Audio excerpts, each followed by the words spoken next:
Elisha ने कहा, उसने कहा, ए लेडी, यहां से चली जा, 7 साल यहां अकाल पड़ेगा, तू यहां से गेट आउट हो जा, क्योंकि 7 साल तू संघर्ष करेगी अगर यहां रहेगी। उस लेडी को पता था कि कोई आम प्रॉफिट मुझसे बात नहीं कर रहा, ये कोई आम खुदा का दास मुझसे बात नहीं कर रहा, मैंने इस पावर को अपनी लाइफ में देखा है, क्योंकि इसने मेरे बेटे को जिंदा किया था। हालेलुया। तो क्यों ना मैं इसकी बात सुनूं। और वो 7 साल के लिए अपना देश छोड़ के चली गई, और 7 साल के बाद जब वापिस आई अपनी जमीन के लिए राजा के पास, कि मेरी जमीन में छोड़ गई थी 7 साल, क्योंकि राजा के लोगों, राजा उन पे कब्जा कर लेते थे हमेशा, गवर्नमेंट उन पे अधिकार रखती थी कि टैक्स नहीं आया इसकी जमीन का, क्या बात है, अच्छा इसकी जमीन गवर्नमेंट के नीचे कर दो। जब वापिस लेने के लिए वो आई, तो उसी अलीशा का एक सेवक राजा के पास खड़ा होकर बता रहा था कि अलीशा ने एक मुर्दा जिंदा किया था।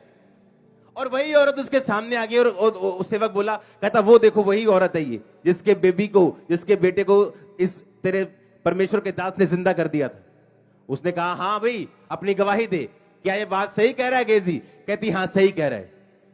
राजा ने अपने बंदे को बोला, ओए इसके साथ जा और इसकी सारी जमीन और जमीन से जितनी आमदनी हुई खेत की, उपज की, सब वापिस कर दे इसको।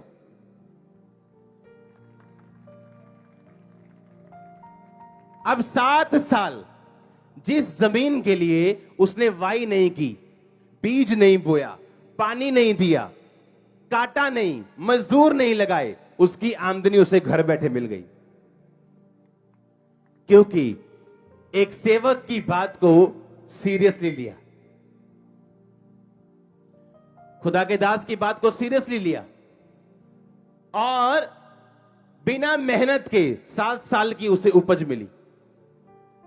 अगर वो सोचती, छड्डो जी किथे जा होना साडे को बाहर, इथे धक्के धुक्के खा लेने हैं, और वो धक्के खाती 7 साल, और फिर भी कुछ पल्ले ना पड़ता, जबकि 7 साल बाद वो अमीर थी, अकाल होने के बावजूद भी।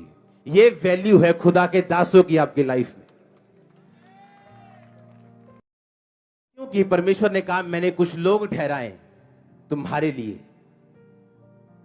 ताकि तुम सिद्ध हो, तुम्हें फालतू का संघर्ष ना करना पड़े।